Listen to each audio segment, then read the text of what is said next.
नमस्कार सांग माने मु अमेय सार समस्त को वेलकम करछि सीकेएस केयर रो आज अध्याय रे पिला माने मु आपन पई कि नै कि आछि आज गोटे बहुत गुरुत्वपूर्ण टॉपिक इजराइल एवं ईरान मध्य रे थिबा महायुद्ध रो कारण। आज रो वीडियो रे आमे देखिबा इजराइल एवं ईरान मध्य रे हेथिबा जो सांप्रतिक घटनावली विषय चर्चा करिबा। आपण माने बहुत समय रे ए संबंध रे अनेक वीडियो देखिथिबे, तो आज चलंतु ए वीडियो रे आमे पुंखानुपुंख आलोचना करिबा जे युद्ध केमिति हला एवं आर कारण कोन। पिला माने जेमति कि आपण विभिन्न न्यूज आर्टिकल रे पढिथिबे जे ईरान गत 13 तारिख राति रे आपणकर इजराइल ऊपर 13 तारिख बा 13 एप्रिल रे राति रे आपणकर कोन करथिला ना इजराइल ऊपर क्षेपणास्त्र माड करथिला। ये क्षेपणास्त्र माड जदि आमे देखिबा इतरे पाखापाखि 300 टी प्रोजेक्टाइल 170 टी ड्रोन एवं 120 टी बैलिस्टिक मिसाइल आपणकर कोन करा जायतिला ना डिप्लॉय करा जायतिला ईरान द्वारा इजराइल ऊपर, जोटा कि एक भयंकर आक्रमण थिला। जेतेबेले ये आक्रमणर कारण ईरान को पचरा गला, ईरान प्रत्युत्तर कहितला ये एक प्रतिशोधमूलक आक्रमण थिला, कारण किछि दिन तळे ईरान रो बिजनेस कंसल्टेंट जोटा कि दमस्क रे अछि, जोटा कि सीरिया रे ता ऊपरे इजराइल आक्रमण करथिला बा ड्रोन अटैक करथिला। तेनु से अटैक रो प्रतिशोध स्वरूप ईरान कोन करथिला ना इजराइल ऊपरे आपणकर आक्रमण करथिला। ये घटना जदि आमे देखिबा बेले बेले मन रे क्वेश्चन आसे कि ये कोन एकमात्र कारण जहा पई कि ईरान इजराइल ऊपर आक्रमण करथिला ना आ पछरे आहुरी अनेक कारण। से कारण खोजिबा जदि जिबा ताले एमानकर इतिहास ऊपर टिके हमको नजर पकेया को पड़िबो। इतिहास दृष्टिकोण जदि आमे देखिबा इजराइल रो गठन आपणकर 1948 मसिया रे हेतिला। आपण जानि छथि इजराइल होची गोटे जूइश कंट्री, अर्थात एठाकर लोक माने साधारणतः जूइश धर्मर लोक अटंती।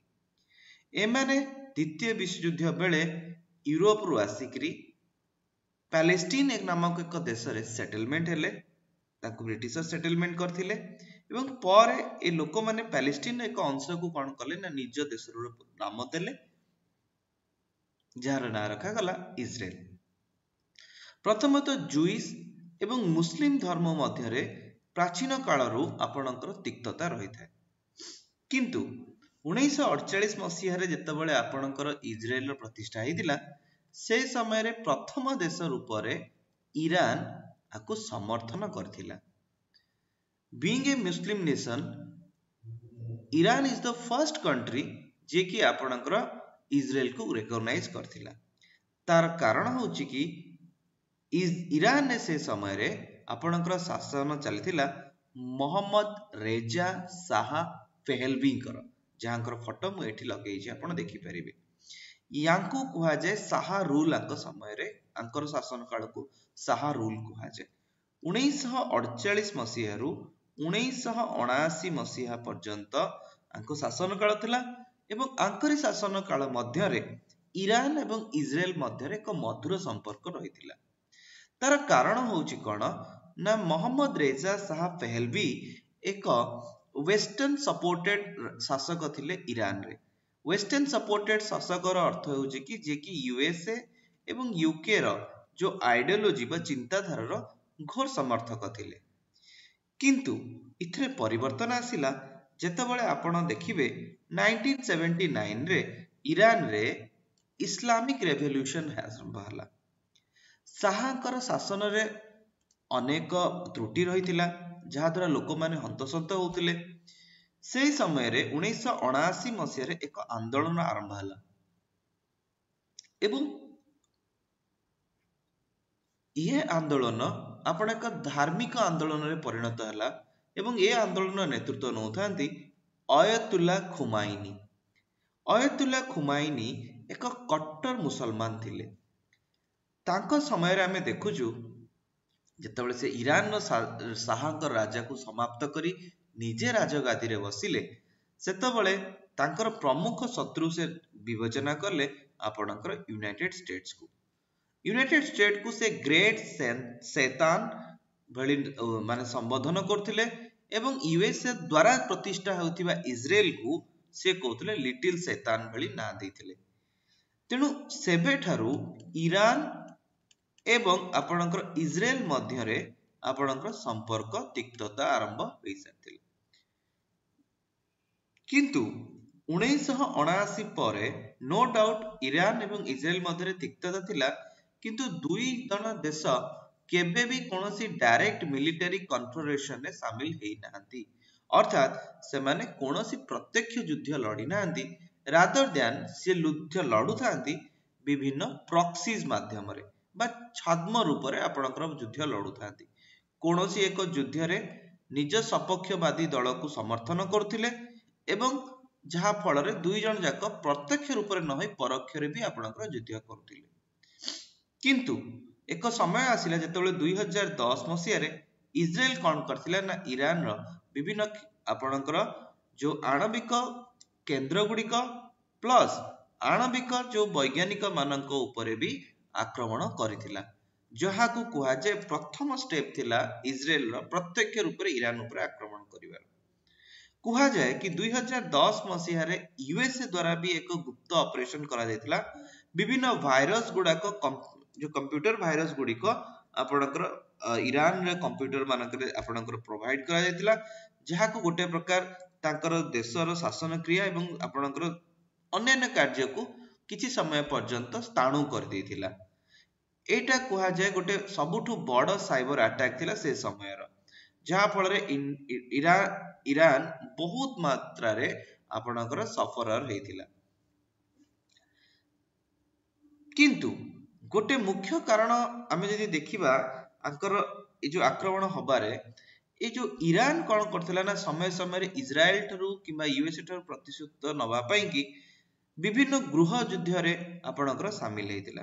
ସେ ଗୃହ ଯୁଦ୍ଧ ଯେମିତି ୟମନରେ ହଉ କି ସିରିଆରେ ହଉ କି ଲେବାନନରେ ହଉ, ଇରାନ କଣ କରୁଥିଲା ନା ଏଇ ସବୁ ଯୁଦ୍ଧ ମାନଙ୍କରେ ଏକ ନିର୍ଦ୍ଦିଷ୍ଟ ପକ୍ଷ ଯିଏକି ଇସ୍ରାଏଲ ଏବଂ ଆମେରିକାର ଘୋର ବିରୋଧୀ ଥିଲା, ସେ ପକ୍ଷକୁ ଇରାନ କଣ କରୁଥିଲା ନା ବାରମ୍ବାର ବିଭିନ୍ନ ଆର୍ଥିକ ସାମରିକ ସହାୟତା ପ୍ରଦାନ କରି ଆସେ।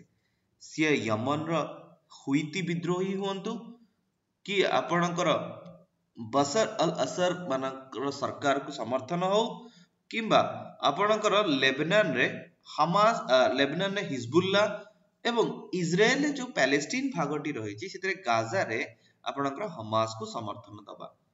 ଇଏ ସବୁ କରିବା ଦ୍ୱାରା ଇରାନର ଲକ୍ଷ୍ୟ ଥିଲା କି ଇସ୍ରାଏଲକୁ କ୍ଷତି ପହଞ୍ଚେଇବା ଏବଂ ଇରାନ ଏଥିରେ ବହୁ ମାତ୍ରାରେ ଆପଣଙ୍କର କଣ ହେଇଛି ସଫଳ ହେଇଥିଲା। ଯଦି ହାଲ ଫିଲହାଲ ଆମେ ଦେଖିବା ଯୋଉ ଘଟଣା ଗୁଡିକ ଏମାନଙ୍କ ସମ୍ପର୍କକୁ ତିକ୍ତତା କରିଥିଲା, ଯାହା ଫଳରେ ଆଜିର ସିଚୁଏସନକୁ ଆମେ ଦେଖୁଛେ, ତା ଭିତରେ ମୁଖ୍ୟ କାରଣ ଗୁଡିକ ଥିଲା ଏଇଆ ଯେ ଯେତେବେଳେ ଆପଣଙ୍କର ଇରାନ ଆପଣଙ୍କର ନ୍ୟୁକ୍ଲିୟର ଡିଲରୁ ଓହରି ଆସିଥିଲା। ଆପଣଙ୍କର ମନେ ଥିବ ଯେ ଯେତେବେଳେ ବାରାକ ଓବାମା ଆସିଥିଲେ ସେ ସମୟରେ ଇରାନ ଏବଂ ରେଷ୍ଟ ଅଫ ଦ ୱାର୍ଲଡ ମଧ୍ୟରେ ଆପଣଙ୍କର ଗୋଟେ ନ୍ୟୁକ୍ଲିୟର ଡିଲ୍ ହେଇଥିଲା। ଏଠି ଯଦି ମୁଁ ରେଷ୍ଟ ଅଫ ଦ ୱାର୍ଲଡ କଥା କହୁଛି, ଏଥିରେ ୟୁଏସଏ ଆସେ, ୟୁକେ ଆସେ ଏବଂ ୟୁରୋପିଆନ ୟୁନିୟନ ଆସନ୍ତି। ଏମାନେ ମିଳିତ ଭାବରେ ଇରାନକୁ ବହୁତ ବୁଝେଇ ସୁଝେଇକିରି ଏଇ କନକ୍ଲୁଜନରେ ପହଞ୍ଚିଥିଲେ ଯେ ଇରାନ କୌଣସି ନ୍ୟୁକ୍ଲିୟର ମିସାଇଲ ବନେଇବା ଅପେକ୍ଷା ନ୍ୟୁକ୍ଲିୟର ଦ୍ୱାରା ସେ ଅନେକ ଅନ୍ୟାନ୍ୟ କାର୍ଯ୍ୟ କରୁ, ନା କି ଆପଣଙ୍କର ପରମାଣୁ ବୋମା ବନାଉ। ଇରାନ ଏଥିରେ ରାଜି ହେଇଥିଲା ଏବଂ ଏ ଦେଶ ମାନଙ୍କର ସମର୍ଥନ ପାଇଥିଲା ଏବଂ ଏଥିରେ କଣ କରିଥିଲା ନା ସେ ଏକ ଚୁକ୍ତି କରିଥିଲା ବା ଡିଲ୍ କରିଥିଲା। କିନ୍ତୁ ଡୋନାଲ୍ଡ ଟ୍ରମ୍ପ ଯେବେ ଆପଣଙ୍କର କଣ ଆସିଲେ ନା ରାଷ୍ଟ୍ରପତି ହେଇକି ଆସିଲେ, ପ୍ରଥମ ବ୍ୟକ୍ତି ଭାବରେ ସେ ନିଜେ ଏକପାଖିଆ ଭାବରେ ଏ ଡିଲରୁ ଓହରି ଆସିଥିଲେ। ଯେତେବେଳେ ଆମେରିକା ଓହରି ଆସିଲା, ସେତେବେଳେ ଇରାନକୁ ଲାଗିଲା ବର୍ତ୍ତମାନ ଏ ଚୁକ୍ତିର କୌଣସି ମହତ୍ତ୍ୱ ନାହିଁ, କାରଣ ଆମେରିକା ସବୁଠୁ ବଡ ଦେଶ ଥିଲା ଯେ କି ଏ ଚୁକ୍ତି ପାଇଁକି ଇରାନକୁ ରାଜି କରେଇଥିଲା।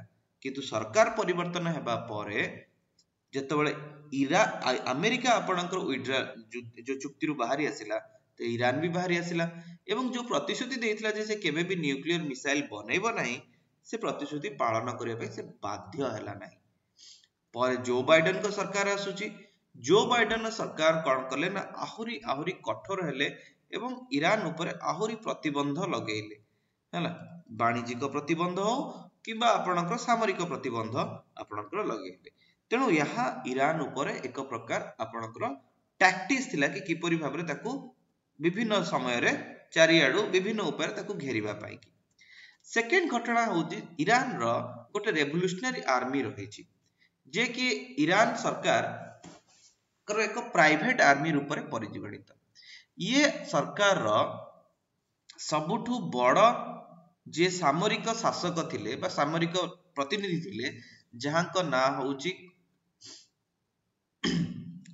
कासिम सुलेमानी तांकर हत्या अमेरिका द्वारा करा जायतिला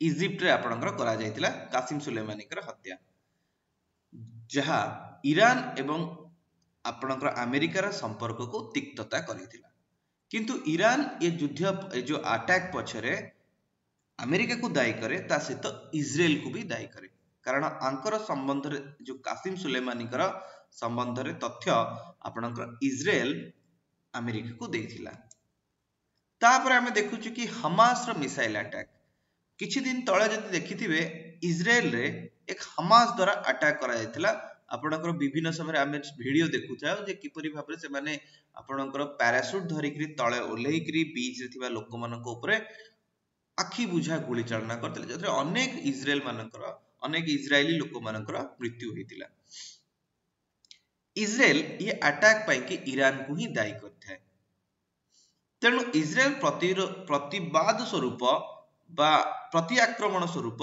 इजराइल कौन करथिला ना विभिन्न मेडिकल फैसिलिटीज ऊपर आक्रमण करथिला आपणकर पैलेस्टीन रे ता सहित लेबनान रे एवं ये जो मेडिकल फैसिलिटीज गुडाक थिला से गुडिक सबु ईरान समर्थित थिला तेणु ईरान को ये भी आपणकर गोटे प्रकार चैलेंज करा जायतिला तापरे हुईती ग्रुप्स आपण देखिथिबे किछि समय पूर्व मु आपण कहितली जे हुईती माने यमन रे थांती एवं ये होची आपणकर रेड सी रो बाट एवं ये रेड सी आपणकर सुएज कैनाल देइकरी जाईची तेणु अनेक समय रे अनेक जहाज ये सुएज कैनाल देइकरी आपणकर रेड सी देइकरी आपणकर अरेबियन सी को आसी थांती एही समय रे हुईती आपणकर जो रहिचंती यमन रे हुईती माने एमाने कोन करथिले ना जो जहाज मानक ऊपर अनेक समय रे लूटपाट रो करूथिले जहार अभियोग बारंबार बहुत सारा देश माने करिसंती एवं इजराइल ये लूटपाट रो दायी हुईती मानकु करे एवं हुईती माने होचंती ईरान समर्थित अटंती तेणु गोटे प्रकार हुईती माने भी आपण ईरान भी ये जो लूटपाट रे गोटे प्रकार शामिल थिला बेली हमें कहले अत्युक्ति हेबो नाही सेही बळी आहुरी तिक्तता बढ़िला जेतेबेले इरानियन एम्बासी मु किछ समय पूर्व आपण कहितली जे 13 तारिख पूर्वरु जस्ट किछ दिन पूर्वरु आपणकर ईरान रो जो बिजनेस कंसल्टेंट रहिछि जोटा कि सीरिया रो दमस्क रे सेठारे कोन हेतला ना इजराइल रो आक्रमण हेतिला जहा फल रे ए दुई जनक भितर युद्ध तो हबार ही रहिला एवं हेला भी मध्य ईरान 13 तारिख दिन आपणकर विभिन्न मिसाइल अटैक करिला किंतु ये मिसाइल अटैक निष्क्रिय करि परिबारे समर्थ हला इजराइल कारण इजराइल पाखरे थिला आपणकर आयरन डोम नामक क्षेपणास्त्र निरस्तक जोटा कि हथियार हमें कहि परिबा यूएसए भी इथरे आपणकर सहायता करथिला हम सबुठु बड़ कथा होची कि बोथ यूएसए और इजराइल जानिथिले जे ईरान केतबेले युद्ध करिवो तेणु सेथि पई कि से माने मूलरु ही निजर कोन करथिले ना समर्थन कोन करथिले ना देइथिले युद्ध रे बोथ यूके यूएसए इजराइल को एवं विभिन्न टेक्नोलॉजिकल असिस्टेंट देइथिले सो दैट इजराइल ये युद्ध रे जो क्षेपणास्त्र आक्रमण रे निजको सर्वाइव करि परिबो इजराइल एवं ईरान रो जो युद्ध रो प्रभाव कोन पड़िबो चलत डिस्कशन करिबा इजराइल एवं ईरान रो युद्ध आपणकर ए जो अंचल रही जोटा कि हमें कहबा कि हमर मध्य प्राच्य एशिया बा जो मिडिल ईस्ट एशिया रे जे देखिबा ये देशर जो विभिन्न जगह ये जो जगह देश गुडी को रही ये देश ऑयल रिच्ड देश अटंती अर्थात एमाने प्रचुर परिमाण रे ए देश रे तेल गच्छित रही तेणु दुईटी देश ईरान एवं इजराइल आपणकर युद्ध रे लिप्त रहउछंती आर प्रभाव ये समस्त देश उपरे पड़ी थाए। तेणु मोटामोटी कहयाकू गले एमानक युद्ध फल आपणकर ऑयल सप्लाई उपरे प्रभाव पड़िबो। ऑयल सप्लाई प्रभाव पड़िले आपणकर प्रत्येक देश भितर गोटे रीजनल कॉन्फ्लिक्ट आपणकर क्रिएट हबो। आउ आपण मन रखंतु जे ईरान रो आउ गोटे शत्रु रहिछि सी होछि साउदी अरेबिया। ईरान एवं साउदी अरेबिया मध्य शत्रुता ये आजिर नुह बहु प्राचीन कालरू। कारण आपण मन रखंतु जे ईरान होछि एक शिया बहुल देश अटे एवं किंतु साउदी अरेबिया सुन्नी बहुल देश अटे। आ शिया आ सुन्नी पारंपरिक रूप से निजको शत्रु भावंती एवं दुई जनक भितर प्रतिस्पर्धा रही थाए जे संपूर्ण मुस्लिम जगत रे निजर वर्चस्व देखिबा पाई कि साउदी अरेबिया को ईरान बारंबार कहे कि यूएसए समर्थित एवं साउदी अरेबिया एक भित्री समर्थन इजराइल प्रति रही था। तेणु जो ऑयल सप्लाई बाधा प्राप्त हम डेफिनेटली ये रीजन रे बा ये जो अंचल रे आहुरी भी प्रतिद्वंदिता आपणकर झगड़ा हबार संभावना आमे देखुचे। ऑयल डिस्प्यूट हबा फल रे पोटेंशियल ऑयल डिस्प्यूट हबा फल रे आपणकर कोन हबो ना तेलर प्राइस बढ़िबो जहा फल रे इन्फ्लेशन भी आपणकर वृद्धि घटिबो। ट्रेड और ट्रैवल डिस्पर्सन्स हबो अर्थात जो हमर वाणिज्य रही जेमति कि आपण एठी दुईटी जगह देखि परिबे। ये अंचल होची पर्शियन गल्फ अंचल एवं ये अंचल पर्शियन गल्फ अंचल एवं ये अंचल होची रेड सी अंचल। ये दुईटी होची वाणिज्यिक दृष्टिकोण ये दुईटी महत्वपूर्ण रूट अटे। जदि ये रीजन में आपणकर युद्ध लागि रहिला ये रूट ऊपर भी आपणकर प्रभाव पड़िबो। तो वाणिज्यिक कारोबार वृद्धि हबा माने प्रभावित हबा फल रे मूल्य गुड़िक वस्तु मानकर वृद्धि भी घटिबो। तेणु ये एक महत्वपूर्ण भूमिका निर्वाह करिबो आगामी भविष्यतर गठन रे। सेहि भली जदि देखिबा आर प्रभाव भारत उपरे कोन पड़िबो ना भारत उपरे जदि आमे देखिबा इंडिया दुई पक्ष प्रति रहिछि। कारण आपण जानिथिबे ईरान सहित भारतर संपर्क बहुत ही पुराना। कारण बहुत समय धरि आमे कोन करछु ना ईरान तेल उपर निर्भर करिछु। तेणु आमर पॉलिसी सदा बेले ईरान समर्थित रही थाए। किंतु विगत दिन रे आमे देखिछु कि इजराइल सहित भी आमर संपर्क बहुत ही बढ़िया हेतिला। तेणु आमको गोटे सदाले चैलेंजेस रहे कि किमिति भाबे आमे न्यूट्रल रिएक्ट करिबा जे ना आमे ईरान समर्थन करिबा जहा इजराइल को माने बाधे ना इजराइल समर्थन करिबा ना आपनकर ईरान सहित आमर कोन संपर्क खराब हबो।